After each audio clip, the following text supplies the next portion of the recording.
Hi.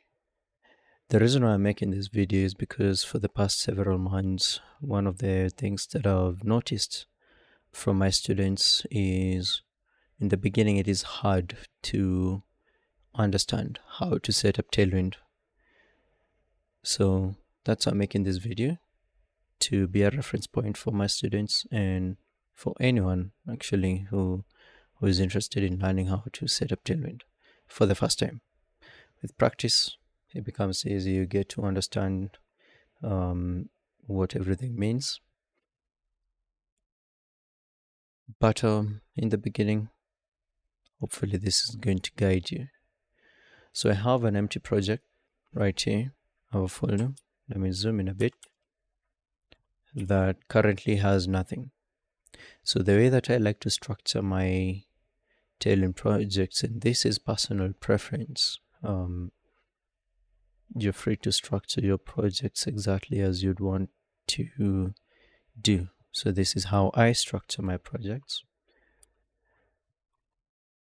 I create two folders, one the source folder and another the public folder. Okay.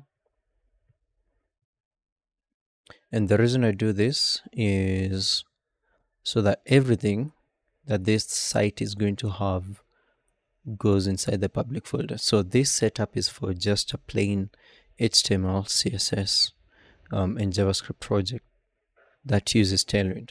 Okay. So it doesn't apply for like React or any other framework that you might be using, Next.js. So this is just plain HTML, CSS, and JS.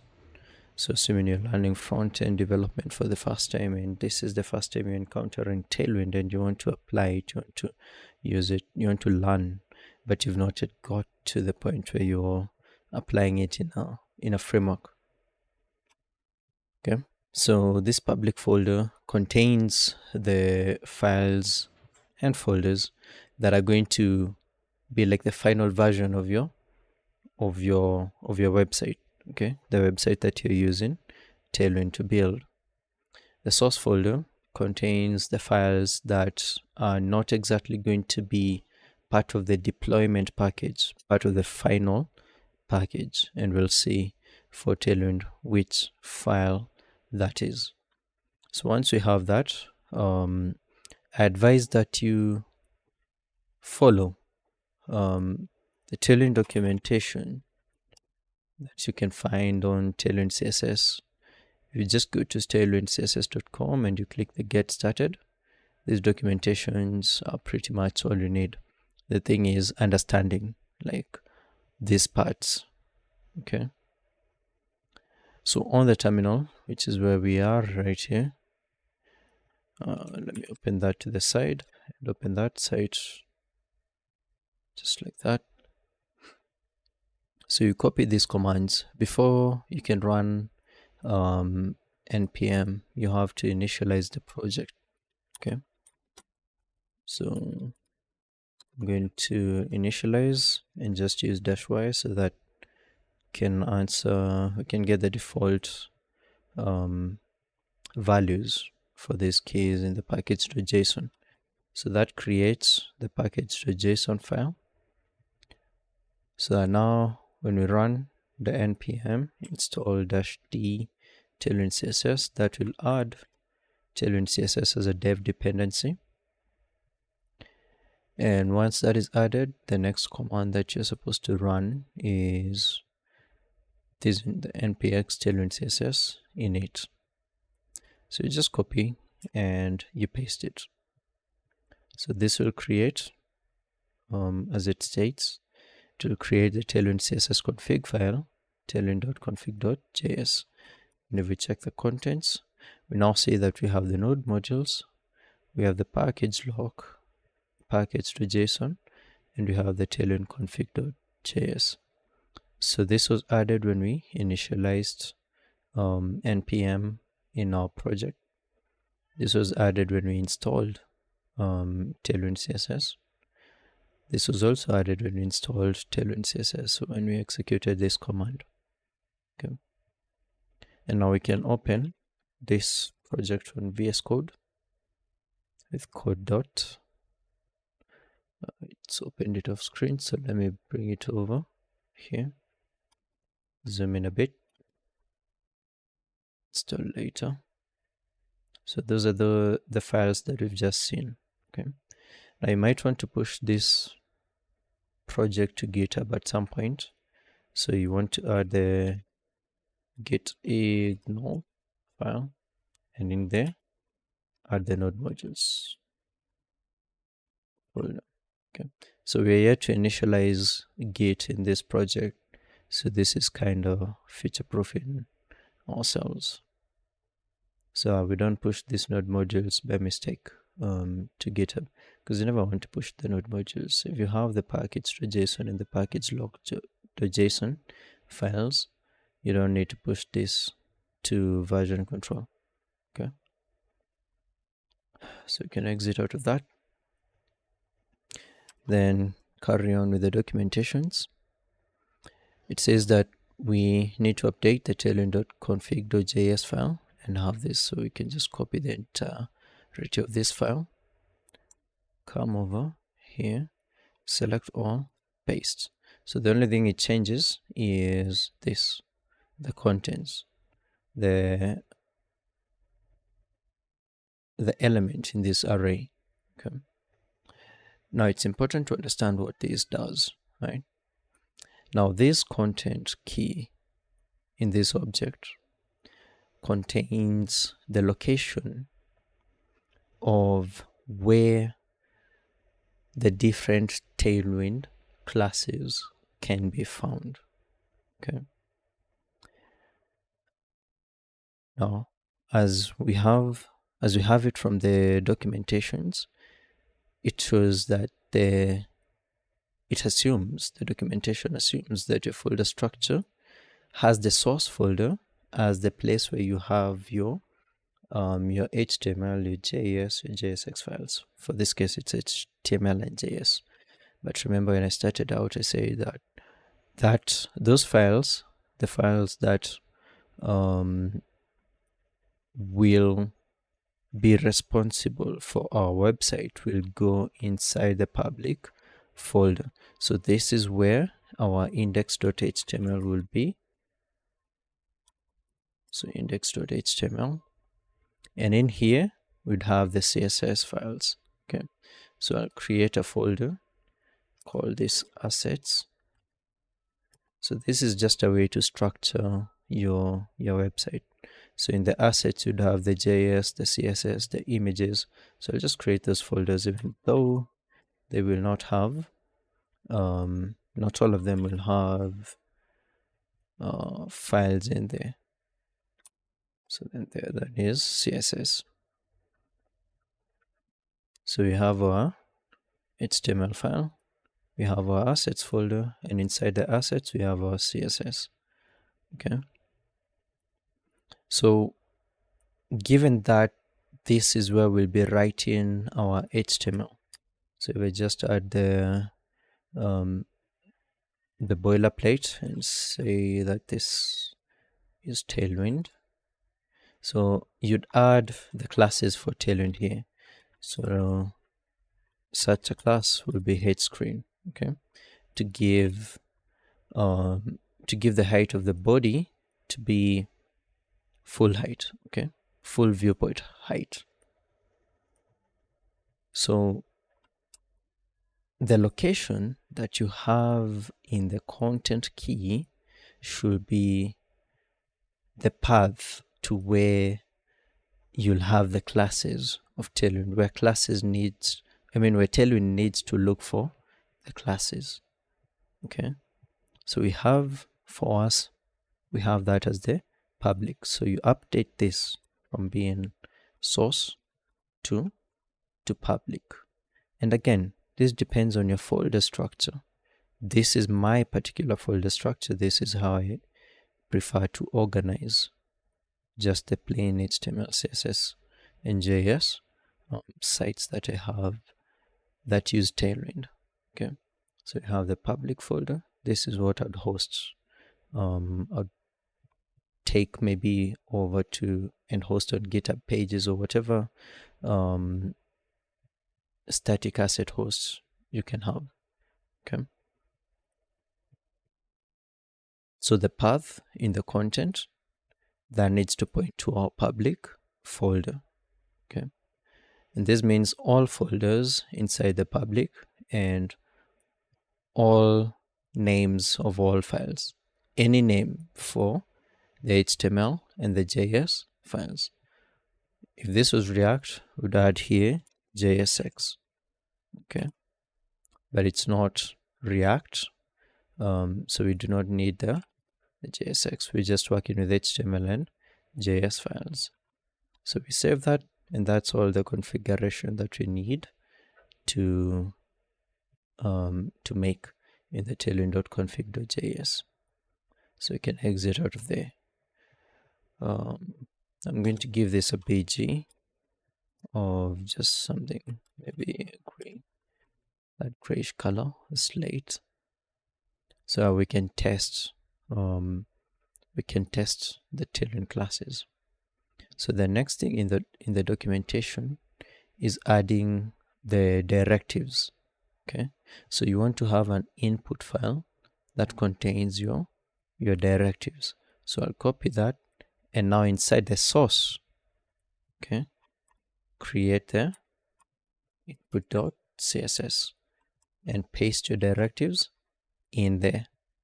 Okay, so again, that is inside the source input.css. You paste your directives in there, and that's it for the input.css. Carrying on, we now get the command to run. This is the other part that is important. Okay, this command uses the Tailwind CSS library that we installed as a dev dependency, and it compiles whatever is in the source. Okay, whatever is in the source folder, and creates an output, okay, in this path that you define after the -o flag. The Tailwind CSS command also now looks inside the files that have been defined in the content array and takes any Tailwind specific classes that it will find in the HTML and the JS files in there, and outputs them in whatever you specify here as the output. Now, since we already have the package.json, we know that we have access to scripts.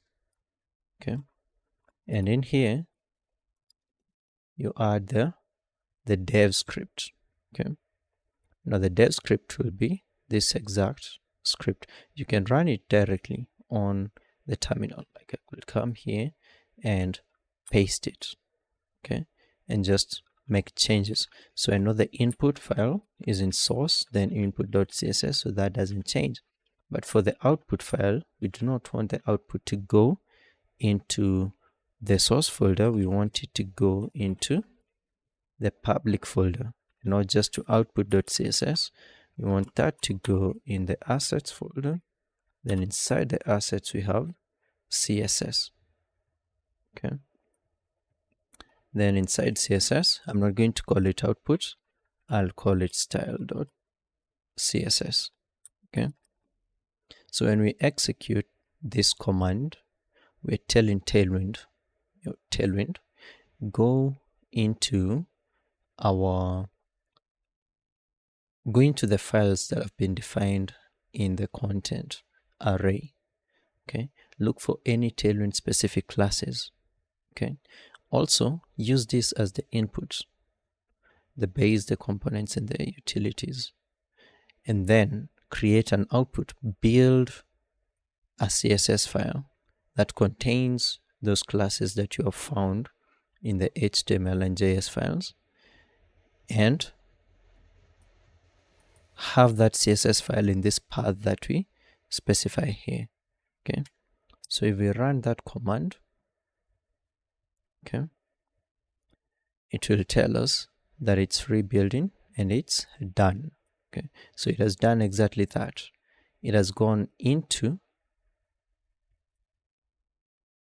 so that's right here, it has gone into the public folder, looked for all HTML and JS files, looked for any Tailwind specific classes, and it has built an output file, called it style.css. Remember, we didn't create this style.css.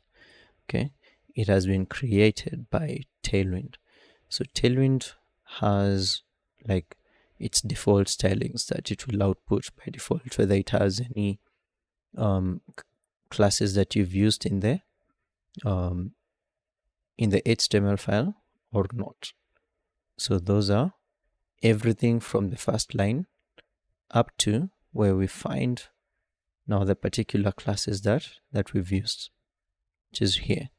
So from line 557, now we get the particular classes that we've already added to our project, and we know those are two: the H screen and the bg-slate-500, and we get to see the particular properties and the values that have been added. Okay, now in order to get this to work, in order for us to see these styles, we have to link to the style sheet. Okay, so our style sheet can be found in the assets folder, CSS folder, and in there we have the style.css. If you want to, you can make this an absolute path. Okay, that go into the assets folder, into the CSS folder, and inside the CSS folder there you'll find the style.css that contains the style sheets for this particular project. So if I save that, and then I come, and so this is running. If you have live server installed, you can right click and open with live server. So let's wait for that to run, and it's going to open our project right there. Okay, so we can see that the background here has been set to that slate color that we set up, and if we change this to, let's say, green 200, and we save that, since the command that we executed had the watch flag, it is going to listen for changes to these files and rebuild when it finds when it recognizes any change in the files that have been specified in here in the content.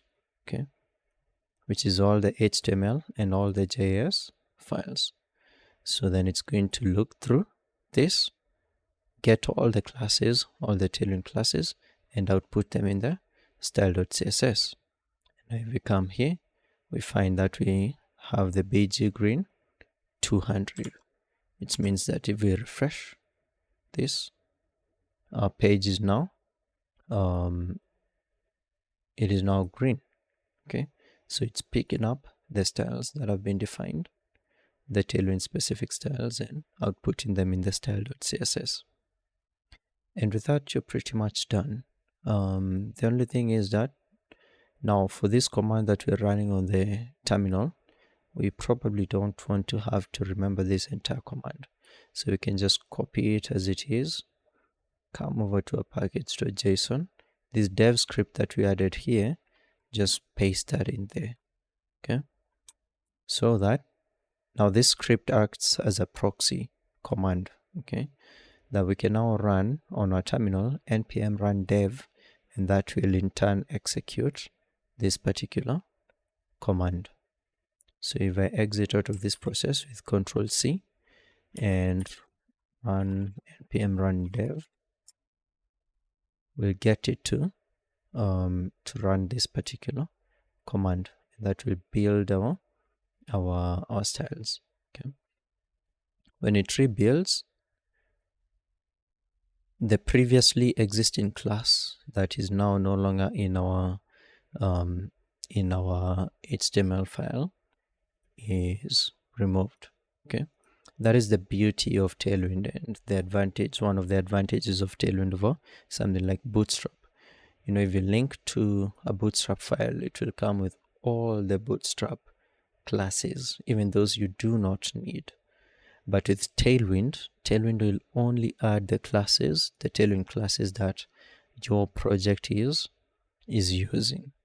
Okay, so it will never add any bloat classes to your CSS, and that makes your CSS to be the size of it to be little. Okay, so with that, you're pretty much done with the Tailwind setup. Okay, and this is something now that you can push to your GitHub account as a Tailwind starter. So at any time that you need to work with Tailwind in a plain HTML, CSS, and JS file, you can just clone that repo, and all you have to do is run the command npm run dev, and that will listen for the changes. You can build this up to include a package like live server, so that when you execute this command, it also starts live server, and add something like concurrently to run those two commands at the same time. But that's beyond this particular tutorial. Okay, yeah, that does it for this. I hope it's helpful. If you'd like to learn anything, just leave me a comment down below, whether you're my student or not. You might have come across this video by chance on YouTube. Just leave a comment down below and let me know if there's anything more that you'd like to learn, whether it's Tailwind specific or just development coding in general. Alright, till the next video, peace.